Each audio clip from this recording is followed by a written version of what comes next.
Turn off the subtitles on your screen right now. I'm serious. Can you still understand me? If you're panicking a little, that's exactly why you need this lesson. Here's an uncomfortable truth. If you always use subtitles, you're not actually improving your listening. You're improving your reading speed. Your eyes are doing all the work while your ears are basically on vacation.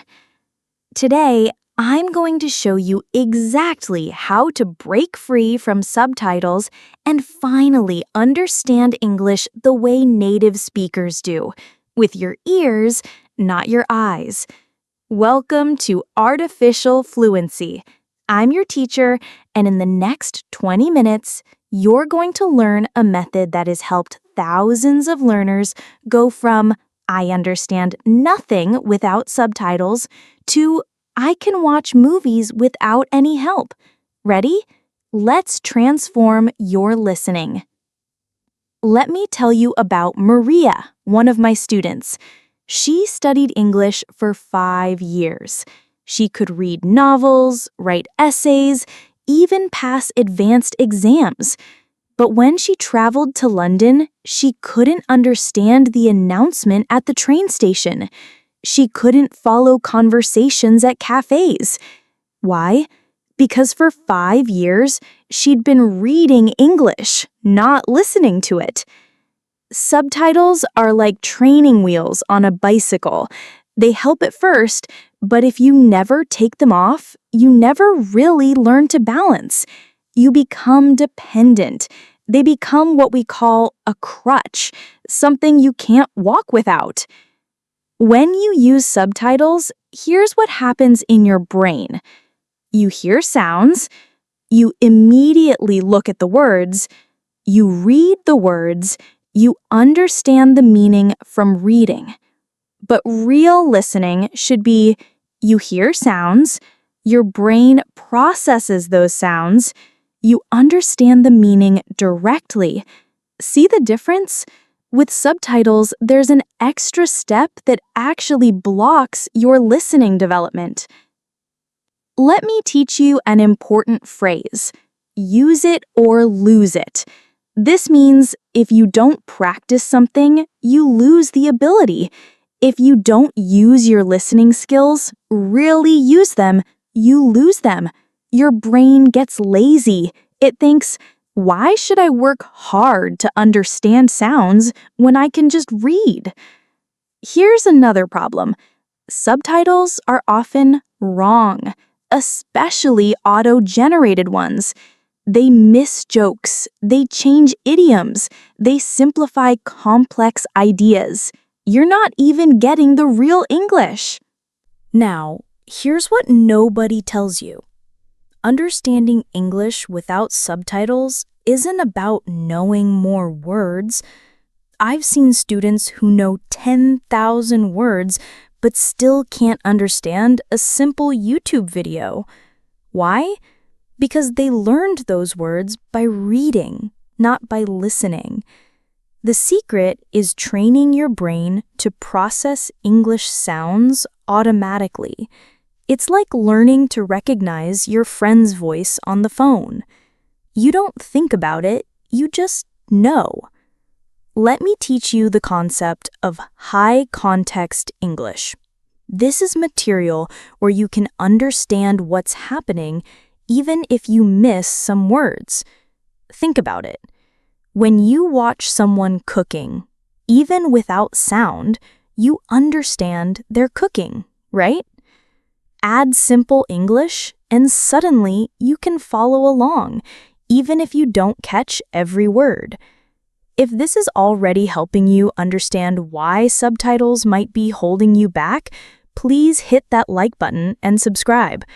Comment below. How often do you use subtitles? Be honest.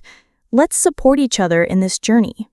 Here are examples of high-context material perfect for starting.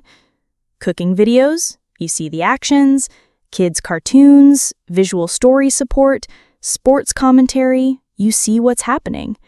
Travel vlogs, you see the places. How-to videos, you see the steps. Low context material to avoid at first.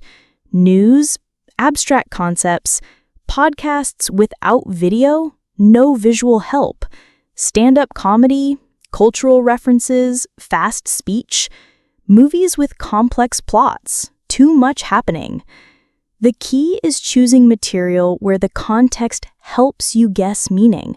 This builds confidence and trains your brain to fill in gaps naturally. Now for the game changer, the 3-listen method. This is how you train your ears step by step.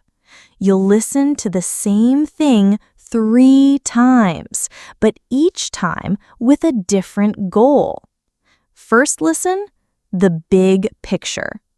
Don't try to understand everything. Just ask, what's this about? Is it happy or sad? Is it about the past or future? Are they agreeing or disagreeing? This is like looking at a painting from across the room. You see it's a landscape, but you don't see every leaf on every tree, and that's okay. Example, you watch a short video about someone's morning routine. First listen, you just understand, okay, this person is talking about their morning. It sounds normal, maybe a bit rushed. That's enough for the first listen. You got the topic and the feeling. Second listen, key phrases. Now listen for groups of words that repeat or seem important. Don't focus on individual words. Focus on chunks of meaning. You might hear, wake up early, make breakfast, running late, forgot my keys. These phrases paint the picture. You're training your brain to recognize word partnerships, not isolated words. Let me teach you about lexical chunks. These are words that naturally go together in English. Make a decision, not do a decision. Take a shower, not make a shower in this context. Catch the bus, not take the bus in this context. When you listen for phrases, you're learning these natural combinations. Third listen, the details. Now you can focus on specifics. What time did they wake up? What did they eat? Why were they late? This is when you stand close to that painting and see the individual brushstrokes. But notice, you already understand the painting, the details just make it richer. After the third listen, now you can turn on subtitles to check what you missed. But here's the rule, you must do 3 listens without subtitles first. No cheating. This 3-listen method is golden. If you're finding this valuable, please subscribe and share this with someone struggling with English listening. What type of videos do you find easiest to understand? Let me know in the comments. Here's something that will free you. Native speakers don't understand every word either.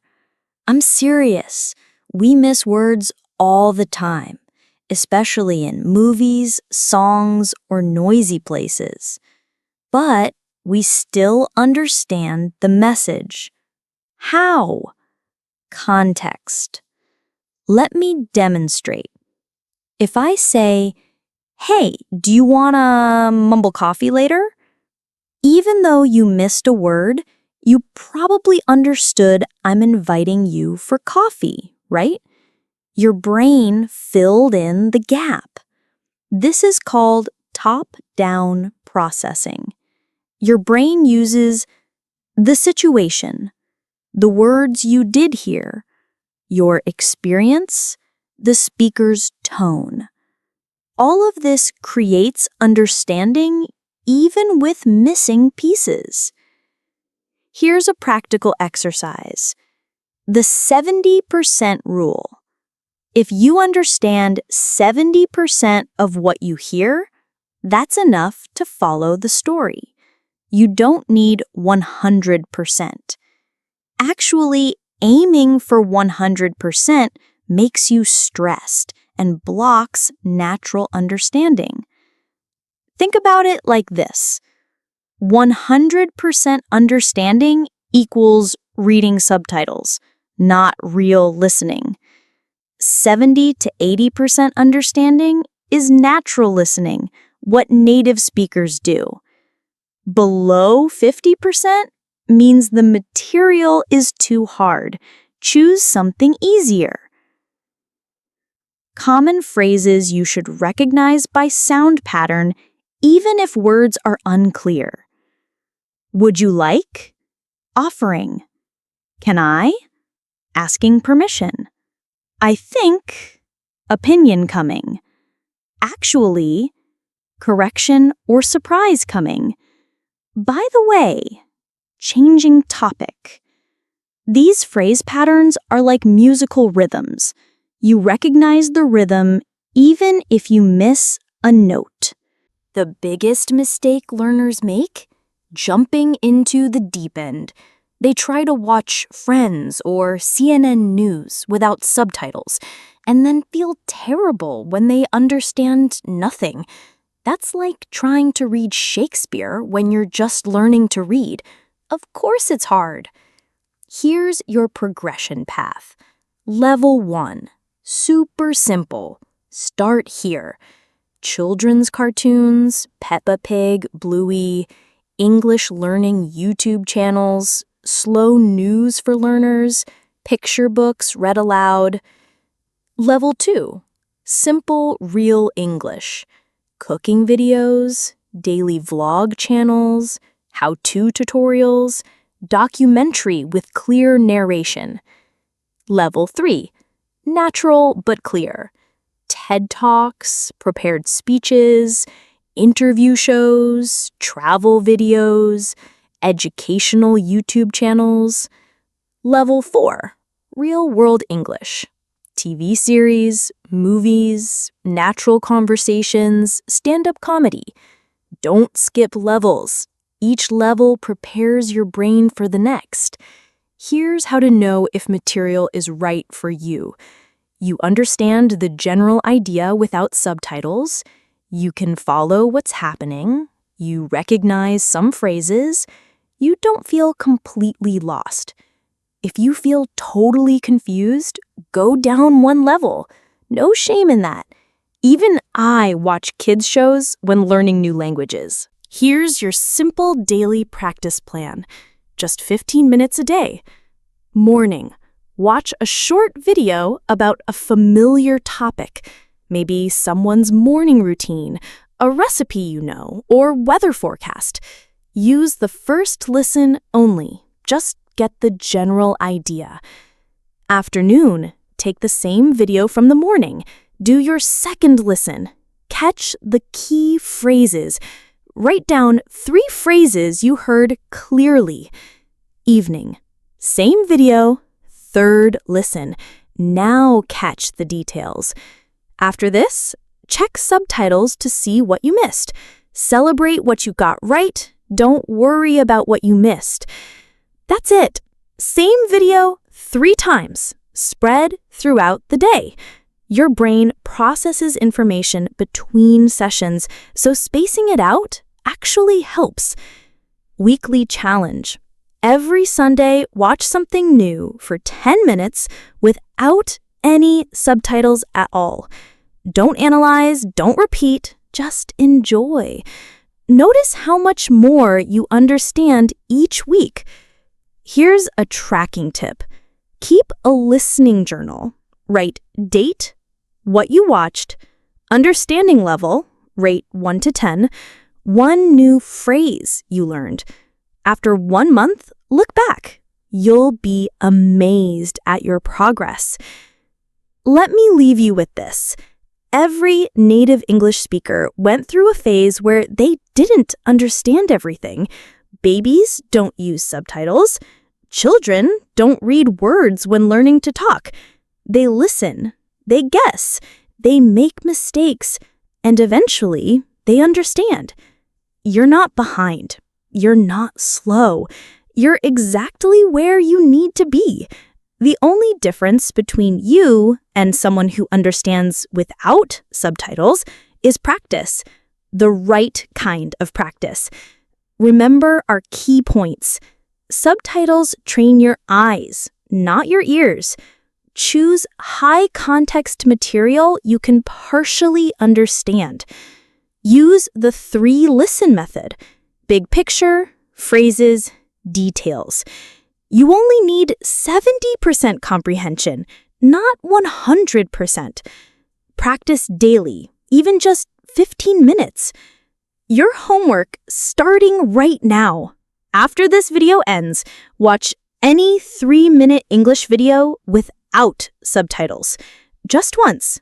Don't stress about understanding everything. Just notice what you can understand. That's your starting point.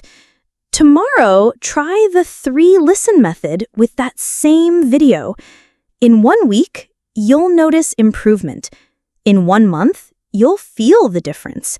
In 3 months, you'll wonder why you ever needed subtitles for simple content. The path from subtitle dependence to natural listening isn't a leap, it's a ladder. You climb one rung at a time, and every time you listen without reading, you climb higher.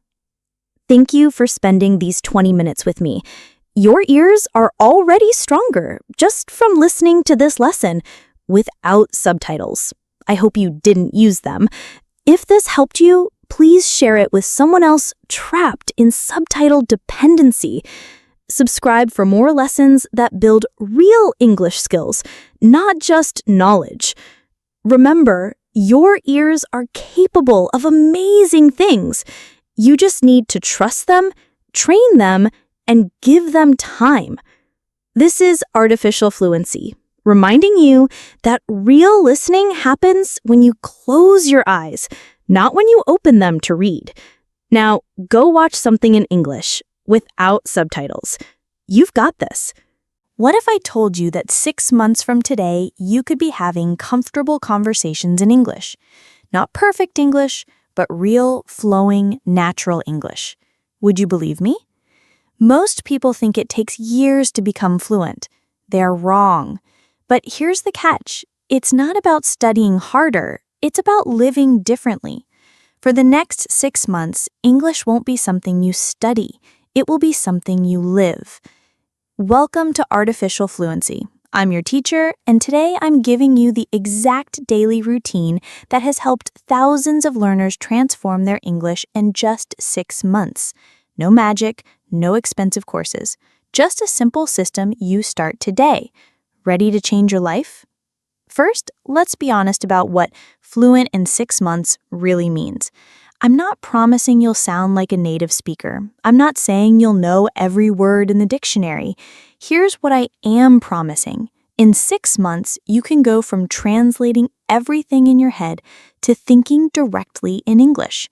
You can go from being afraid to speak to speaking naturally. You can go from understanding 30% of a movie to understanding 70 to 80%. Why 6 months? It's long enough for real change, but short enough to stay motivated. It's about 180 days. That's 180 chances to get better, 180 small steps that add up to one giant leap. The key word is immersion. This doesn't mean moving to an English-speaking country. Immersion means surrounding yourself with English wherever you are. It means English becomes like the air you breathe. It's always there, always around you. Let me teach you an important phrase. Live in the language. Not study the language, not learn the language. Live in it.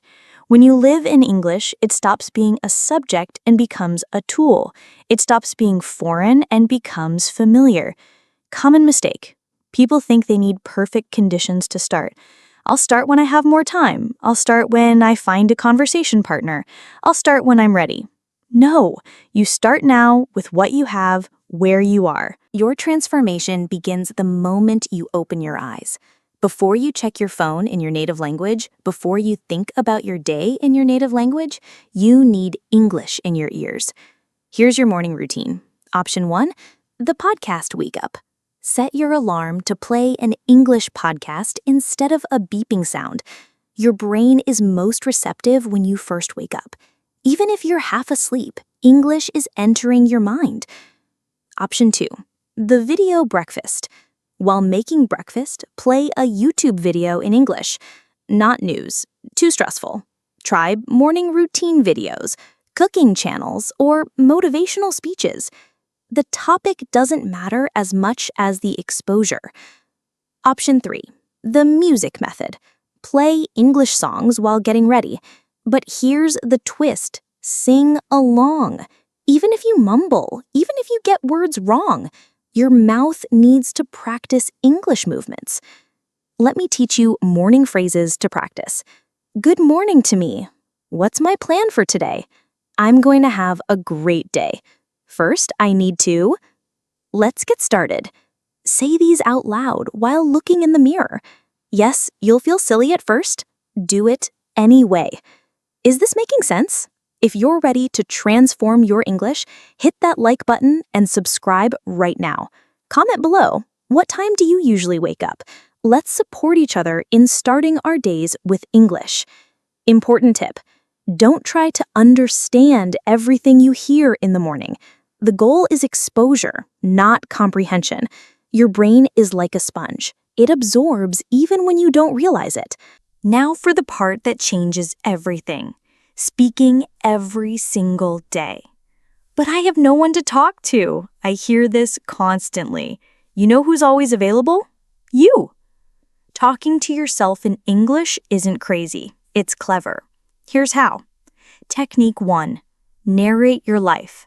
Describe what you're doing as you do it. I'm walking to the kitchen. I'm opening the refrigerator.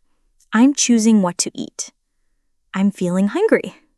Simple? Yes. Powerful? Absolutely. You're connecting English words to real actions and feelings. Technique 2. The shadowing method. This is gold. Find a short English video, 2 to 3 minutes, watch it once, then play it again and speak along with the speaker. Try to copy their rhythm, their intonation, their pauses, their emphasis. You're training your mouth to move like an English speaker's mouth. It's like dance practice for your tongue. Let me demonstrate. I'll say a sentence slowly, then naturally. Slow. I would like to improve my English. Natural. I'd like to improve my English. Notice how words connect and flow? That's what shadowing teaches you. Technique 3. The opinion practice. After reading or watching something, express your opinion out loud. I think that's interesting because I agree with that point. I'm not sure about that. In my opinion, common mistake. Waiting to speak until you know advanced grammar. Wrong. Speak with the grammar you have. Yesterday I go to store is wrong, but it's communication. You can fix grammar later. First, build the speaking habit. Here's your daily speaking minimum. Morning, 5 minutes narrating your routine. Afternoon, 5 minutes shadowing practice. Evening, 5 minutes expressing opinions. That's just 15 minutes, but after 6 months, that's 45 hours of speaking practice. This is the breakthrough point, thinking in English. When you think in English, everything becomes faster, smoother, more natural. Right now, you probably think in your language, translate to English, speak English. We want to skip step 2. Here's how. Start small, single words. When you see objects, think their English names. See a door? Think door. See a car? Think car. Feel tired? Think tired. Don't translate, just attach the English word directly to the thing or feeling. Build to phrases. After a few weeks, expand to simple phrases. That's a red car. I'm really tired. The door is open. Create internal monologues. This is where magic happens. Have conversations with yourself in your head. What should I eat for lunch? Maybe a sandwich. No, I had that yesterday. How about pasta? Yes, pasta sounds good. Simple thoughts, but in English. This is powerful stuff. If you're learning something valuable, please subscribe and share this video with someone learning English. Comment below, what language do you think in right now? Let's work on changing that together. Here's a practical exercise, the 5-minute English brain. Every night before bed, set a timer for 5 minutes. During these 5 minutes, force yourself to think only in English. Plan tomorrow, review today, or just daydream, but only in English. First week, you'll struggle and switch back to your language. Second week, you'll manage 2 to 3 minutes. Month 2, full 5 minutes becomes possible. Month 3, you'll think in English without trying. The progression is slow, but real. Trust the process. Now let's transform your environment into an English bubble. Your phone. Change your phone language to English. Yes, right now. You use your phone 50 plus times a day. That's 50 plus English interactions. Your entertainment. Netflix. English shows with English subtitles, not your language. YouTube. Subscribe to English channels you actually enjoy. Music. Create an English-only playlist. Podcasts. Download 3 to 5 English podcasts. Your notes. Shopping lists, reminders, diary entries, write them in English. Even if it's just buy milk or meeting at 3. Your social media. Follow English accounts. Comment in English. Join English learning groups. Make English-speaking online friends. Here's the important part. Choose content you actually care about. Love cooking? Watch English cooking shows. Into fitness? English workout videos. Interested in science? English documentaries. When English connects to your interests, it stops feeling like study and starts feeling like life. Let me teach you the background English technique. While doing chores, exercising, or commuting, always have English playing. You're not actively listening, it's just there. Your brain processes it subconsciously. It's like living in an English-speaking country without leaving home. My student Carlos did this. He played English podcasts while washing dishes, 15 minutes, commuting, 40 minutes, exercising, 30 minutes, and cooking dinner, 20 minutes. That's 1 hour, 45 minutes of daily English exposure without extra study time. Here's what nobody talks about: your inner voice. The voice that says, your English is terrible, or you'll never be fluent. That voice is your biggest enemy. We need to reprogram it. Instead of negative thoughts, practice these. Replace negative with positive. Not, I can't understand, to, I'm learning to understand. Not, my accent is bad, to, my accent is unique. Not, I made a mistake, to, I learned something new. Not, English is hard, to, English is becoming easier. Write these on sticky notes. Put them everywhere. Your bathroom mirror, your computer, your refrigerator. Read them out loud every day. Here's a powerful truth. Your brain believes what you tell it repeatedly. If you say, I'm bad at English 100 times, your brain believes it. But if you say, I'm improving my English 100 times, your brain believes that too. Let me teach you the progress, not perfection principle. You don't need perfect English. You need functional English. You need confident English. You need daily English. Think about it. A person who speaks imperfect English every day will become fluent. A person who waits for perfect English will never speak at all. Celebrate small wins. Understood a joke in English? Victory. Thought in English for 30 seconds? Amazing. Spoke English in a dream? You're transforming. These aren't small things. They're signs that English is becoming part of you. Here's your daily schedule for transformation. Morning. Wake up to English podcast or music. Narrate morning routine out loud. Listen to English while getting ready. Afternoon. Shadowing practice with video. Think in English. Quick English reading. Evening. Express opinions about your day. Watch English content you enjoy. Before bed, 5-minute English thinking exercise. Listen to calm English podcast or story. Total? Just 60 minutes spread throughout your day. Not 60 minutes of studying, 60 minutes of living in English. Track your progress. Week 1, everything feels difficult. Month 1, some things feel easier. Month 2, you catch yourself thinking in English. Month 3, conversations become possible. Month 4, confidence grows noticeably. Month 5, English feels natural in many situations. Month 6, you realize you've transformed. 6 months from now, you'll be a different person. Not because you memorized more words or studied more grammar, but because you lived in English every single day. You'll wake up and automatically think in English. You'll watch movies without constantly checking subtitles. You'll join conversations without translating in your head. You'll be free in English. But this only happens if you start today, not tomorrow. Not next Monday, not next month, today. Your first action, right after this video, speak out loud in English for just 1 minute. Describe what you're going to do next. That's it, 1 minute.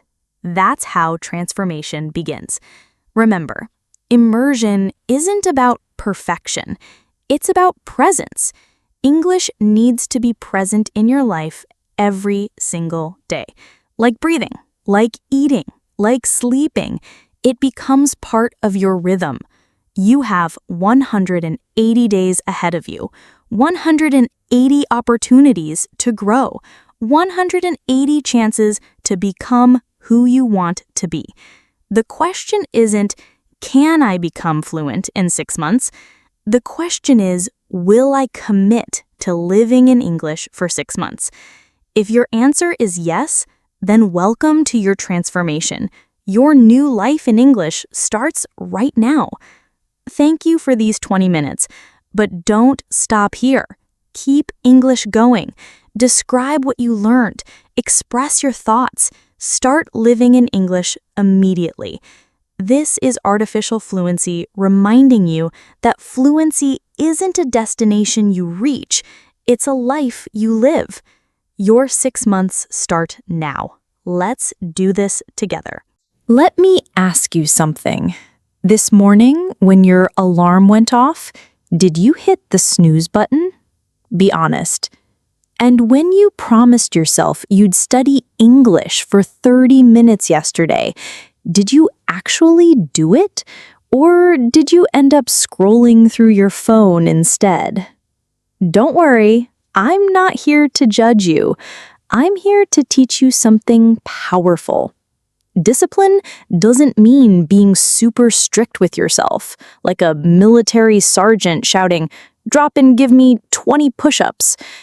That's not what we're talking about today. Real discipline is much simpler. It means doing what you said you would do, even when you don't feel like it.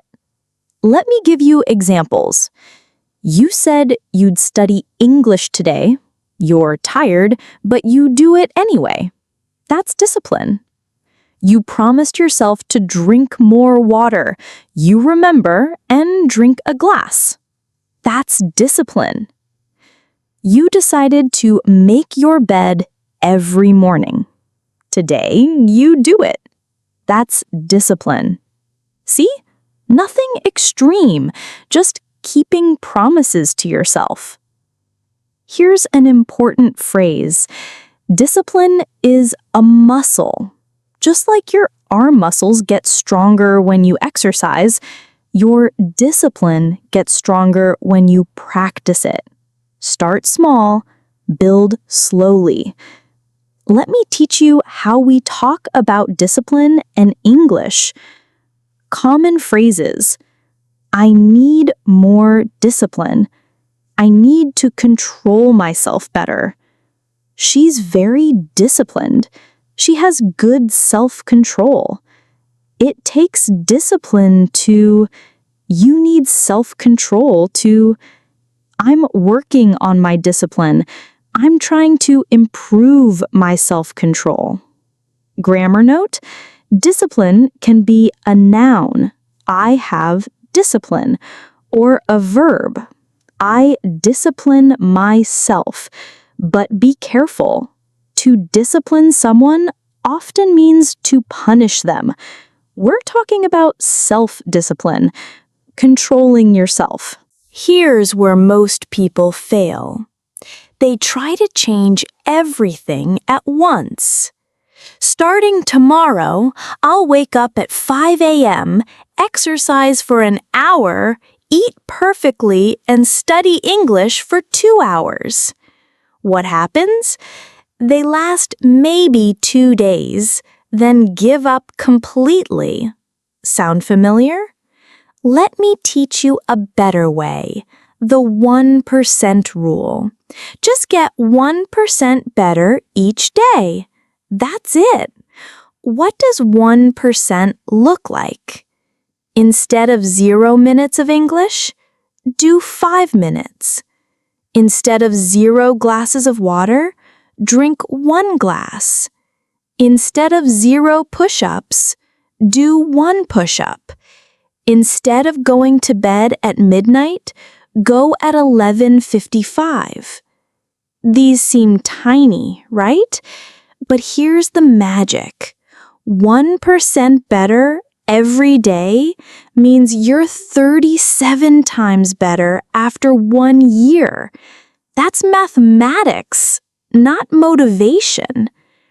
Are you already seeing how this applies to learning English? If this is clicking for you, please hit that like button and subscribe. Comment below, what's one small habit you want to start? Let's support each other. Let's learn vocabulary about habits. Consistency, doing something regularly, again and again. Example, consistency is more important than intensity. This means doing a little bit every day is better than doing a lot once a week. Intensity, doing something with lots of force or energy. Example, high intensity isn't sustainable. This means you can't maintain extreme effort for long. Common mistake, people say I'm in a habit of. Wrong. Say I'm in the habit of, or I have a habit of. Correct. I'm in the habit of checking my phone first thing. Correct. I have a habit of drinking coffee every morning. Now let's understand how habits work. This will help you build good habits and break bad ones. It's called the habit loop, and it has 3 parts. Cue, the trigger that starts the habit. Routine, the action you take. Reward, the good feeling you get. Example, cue, you feel stressed. Routine, you eat chocolate. Reward, you feel better temporarily. To change a habit, keep the cue and the reward, but change the routine. Cue, you feel stressed. New routine, you take 5 deep breaths. Reward, you feel calmer. Let's learn how to talk about habits in English. Building habits. I'm trying to build a habit of attempting to create. I'm developing the habit of in process of creating. I've gotten into the habit of successfully created. Breaking habits. I'm trying to break the habit of attempting to stop. I'm cutting down on, reducing gradually. I've quit, stopped completely. Here's a practical example for English learning. Cue. Morning coffee is ready. Routine. Listen to 5 minutes of English podcast. Reward. Feel productive and learn something new. The key phrase here is habit stacking, connecting a new habit to an existing one.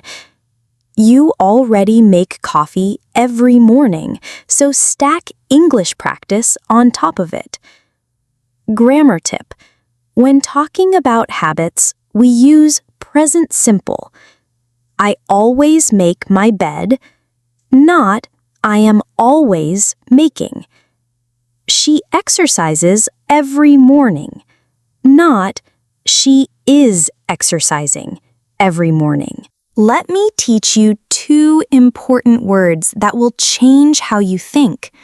Proactive, acting before problems happen. Reactive, only acting after problems happen. Proactive people plan ahead. Reactive people always play catch up. Examples. Proactive. I'll pack my lunch tonight so I eat healthy tomorrow. Reactive. I'm starving and have no food, so I'll order pizza. Proactive. I'll study English 15 minutes every morning. Reactive. The test is tomorrow. I need to study all night. See the difference? Proactive is calm and controlled. Reactive is stressed and chaotic. Here's how to use these words.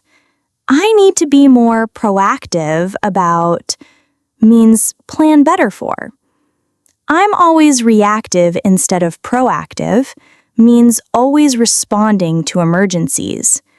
Let's take a proactive approach means let's plan ahead. This vocabulary is super useful for work and life. If you're learning something valuable, please subscribe and share this with a friend learning English. What area of your life needs more proactive planning? Tell me in the comments. Now, let's talk about vision, seeing your future clearly.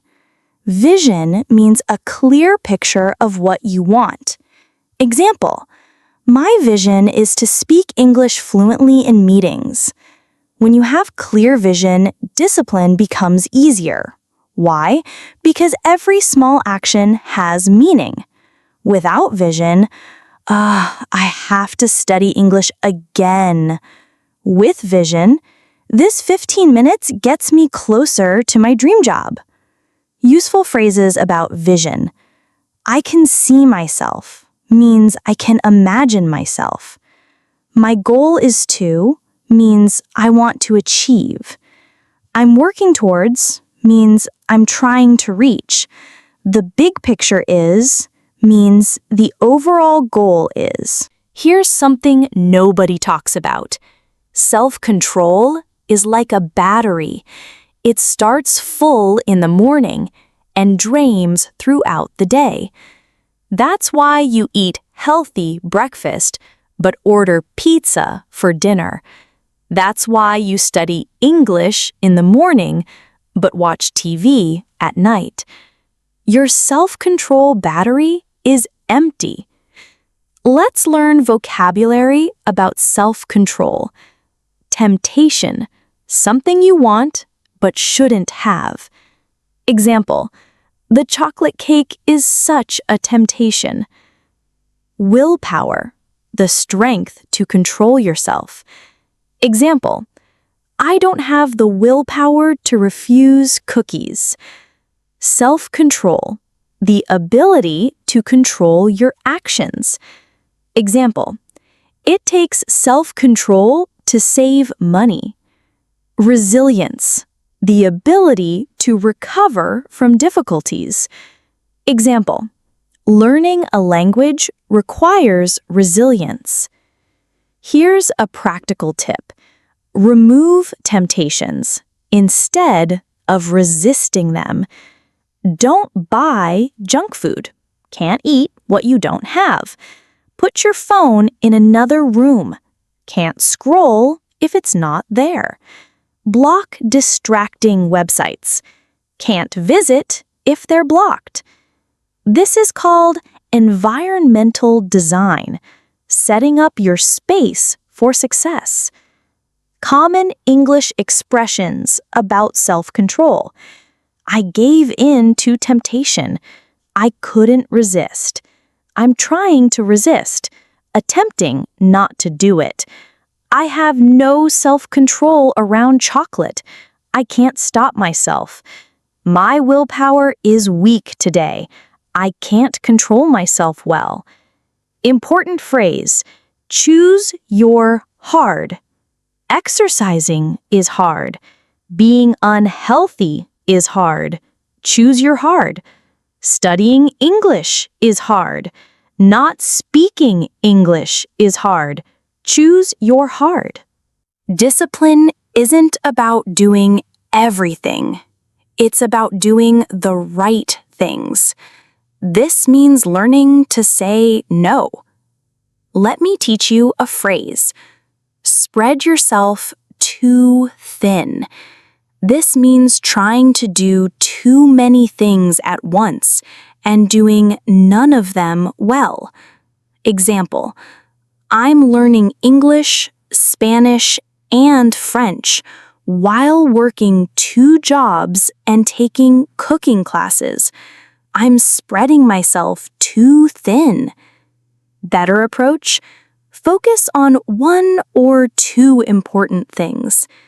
How to say no politely in English.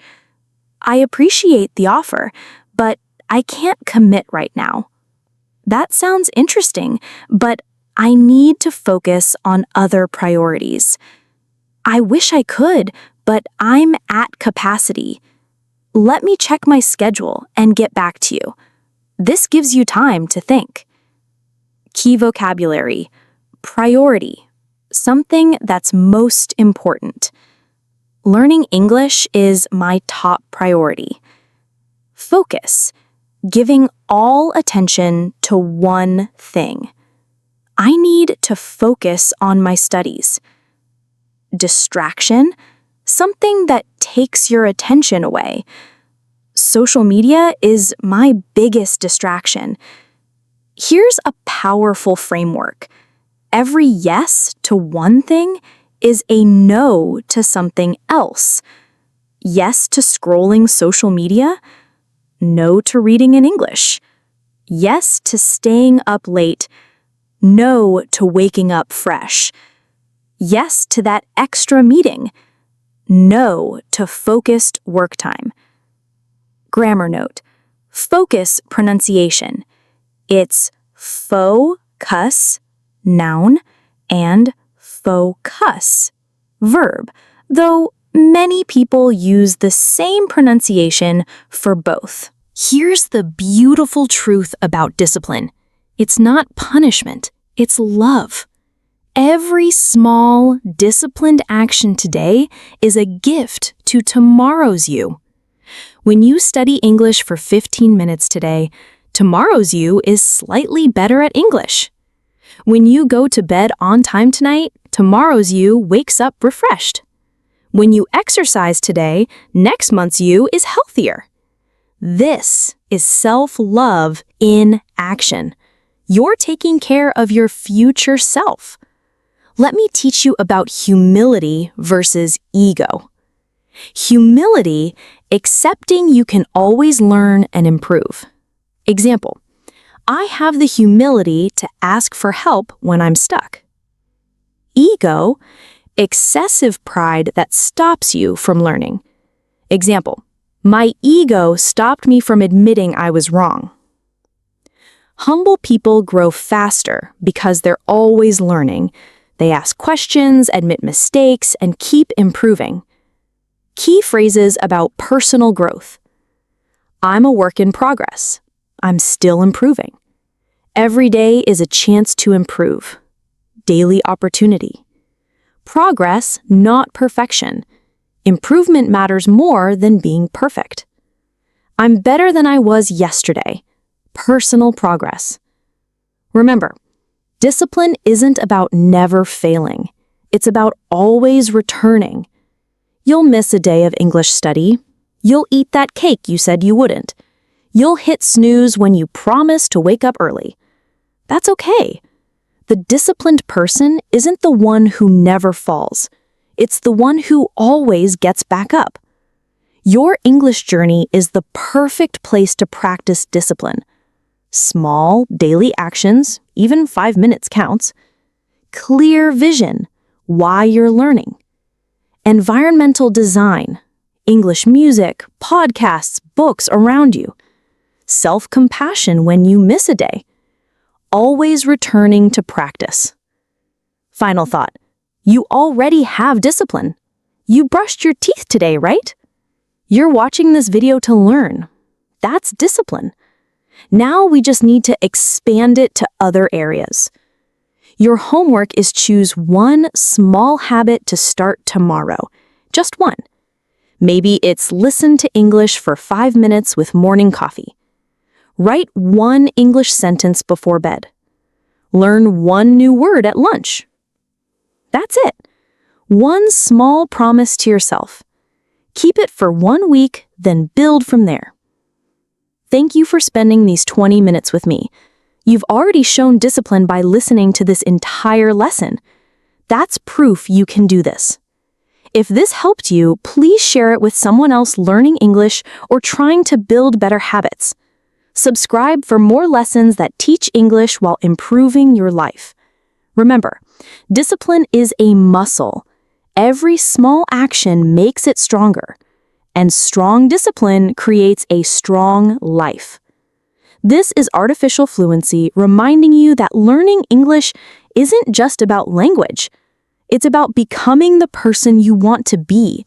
One word, one habit, one day. Now go keep one small promise to yourself. Your future self will thank you. Imagine waking up tomorrow morning and your phone is gone. Not lost, it doesn't exist. No alarm clock either. No bathroom in your house. No car outside. No electric lights. Nothing. Welcome to the year 1900, a time when life was completely different from today. Welcome to Artificial Fluency. I'm your teacher, and today we're taking a journey back in time. We'll learn English through the story of someone living over 120 years ago. This is perfect for practicing past tense, learning descriptive vocabulary, and understanding how dramatically life has changed. Ready to time travel? Let's go! Let me tell you about a morning in 1900. Listen carefully to the past tense verbs. I woke up when sunlight came through the thin curtains. There was no alarm clock beside my bed. There was no phone to check. The room was cold, very cold. Why? No heating system, just the leftover warmth from last night's fire. Let's learn key vocabulary. Curtains, the fabric covering windows. The thin curtains let in the morning light. Leftover, remaining from before. I ate leftover soup for lunch. Notice the past tense structure. There was no. This is how we describe what didn't exist. There was no internet, singular. There were no computers, plural. Common mistake. Don't say there haven't for historical facts. Use there was no or there were no. Now, getting ready. I got out of bed and walked to the wooden table. There was a bowl of cold water. That was my bathroom. I splashed the icy water on my face. It made me shiver, but it woke me up completely. Shiver, shake from cold or fear. The cold wind made me shiver. Splash, throw water quickly. The children splashed in the pool. Grammar point. Made me plus verb shows cause and effect. The cold made me shiver. The story made me think. The joke made me laugh. Call to action. Are you already learning new vocabulary? If this is helping you understand English better, please hit that like button and subscribe. Comment below. What modern thing would you miss most? Your phone? Hot shower? Let me know. Let's continue with getting dressed in 1900. I put on my clothes, the same ones from yesterday. We didn't have many clothes. My white shirt had small holes, but it was clean. My brown trousers were thick and heavy. My boots were old, but strong. Notice, put on is a phrasal verb, meaning to dress yourself. Put on your coat. Wear it. Take off your shoes. Remove them. Don't confuse with wear. You put on clothes, action, then you wear them, state. Breakfast time. My family was already in the kitchen. Mother had made bread, hard brown bread from yesterday. There was butter, soft and salty. There was fresh milk, thick and creamy. We didn't have plates for everyone. We shared. Key phrase. We shared. This shows community spirit. In 1900, sharing wasn't just nice, it was necessary. Descriptive vocabulary pattern. Adjective plus and plus adjective. Hard and brown. Soft and salty, thick and creamy. This makes descriptions more vivid. Try it yourself. We ate quietly. Father talked about the weather. Mother talked about the neighbors. Simple conversation. No news from phones, no social media, just family voices and the sound of eating. Notice how I'm using short sentences to create atmosphere. This is a storytelling technique. Vary your sentence length for interest. Now, the journey to work. I left the house and started walking. There were no buses. There were no cars. Everyone walked or used horses.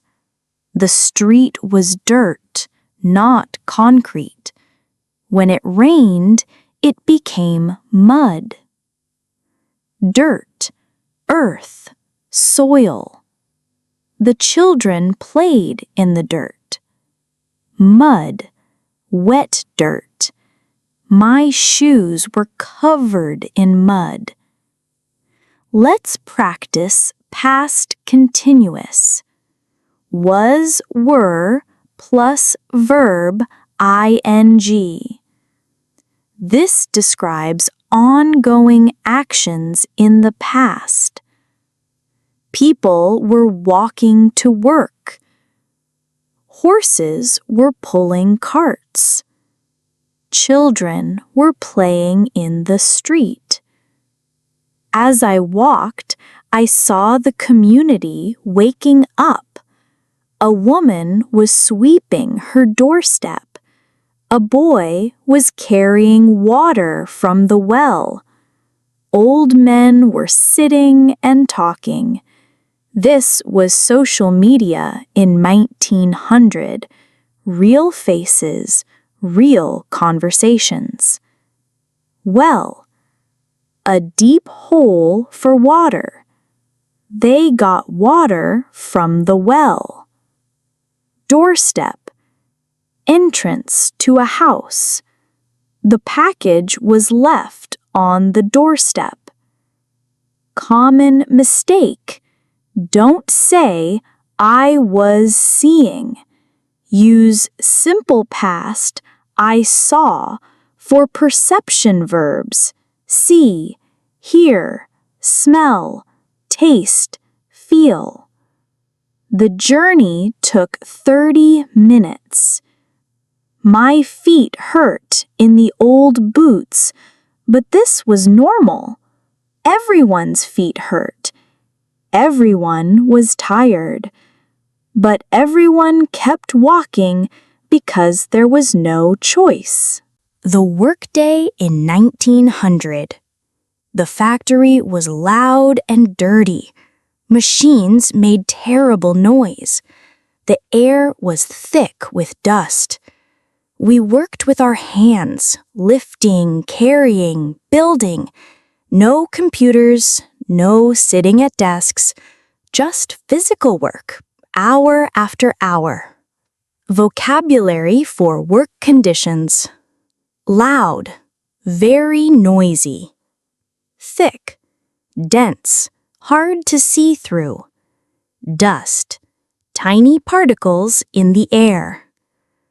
My job was carrying wooden boxes. They were heavy. My back hurt. My hands became red and rough. But I continued because I needed the money. Everyone needed the money. Rough, not smooth. His hands were rough from hard work. Past tense expressions of necessity.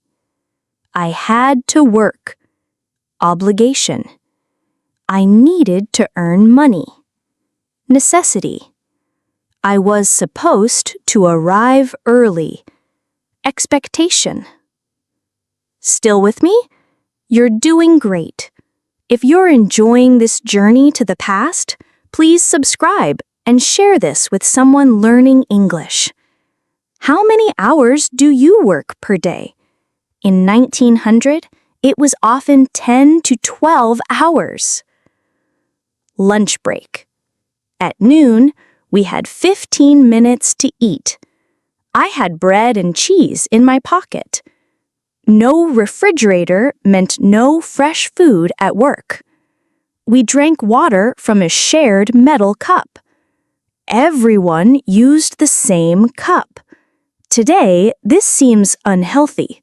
Then, it was normal. Notice, used to versus simple past. We used to share cups. Regular past habit. We shared cups. Simple statement about the past. The journey home.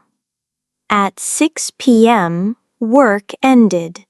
I walked home as the sun was setting. The sky changed colors. Orange, pink, purple. No street lights meant darkness was coming. Everyone hurried home. Describing sunset vocabulary. Setting sun, sun going down. Dusk, time when sun sets.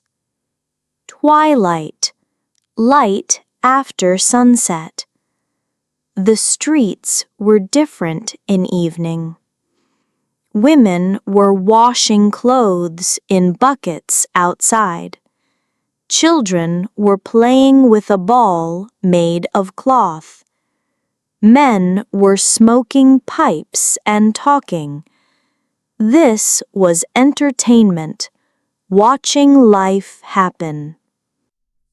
Past continuous for background actions. While I was walking home, Children were playing. This structure shows two simultaneous past actions. Dinner at home. Mother had made soup with vegetables from our small garden. We had bread, always bread. We sat around the wooden table. The fire provided light and warmth. We talked about our day. Provide means give, supply. The sun provides light and heat. Family conversation. Father told us about problems at his work. Mother shared neighborhood news. My sister talked about learning to sew. I described the new worker at the factory. No TV to watch. We watched each other's faces in the firelight. Evening in 1900. After dinner, we stayed together. Mother was sewing holes in clothes. Father was fixing a broken chair. My sister was practicing reading, slowly, carefully. Books were expensive and special. More past continuous practice, describing parallel activities. While Mother was sewing, Father was fixing the chair. As I was listening, my sister was reading. I helped my sister with reading. Education was different then. Not everyone could read. Not everyone went to school. Learning was a privilege, not a right. Privilege means special advantage. Education is a privilege many people don't have. Bedtime preparation. At 9 p.m., we prepared for bed. We used candles to see. Each candle was precious. We couldn't waste them. I washed my face with cold water again. I put on thick sleeping clothes. The house would be freezing by morning. Vocabulary for cold. Freezing, extremely cold. Chilly, uncomfortably cold. Icy, cold like ice.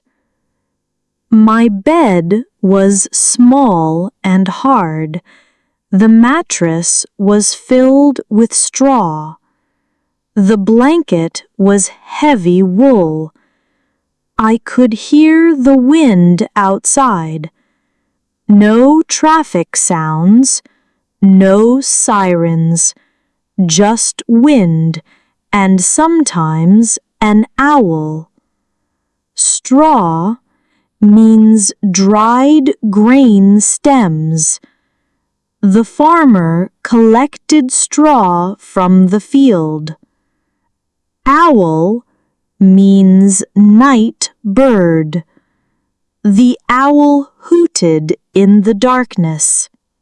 Before sleeping, people in 1900 often reflected.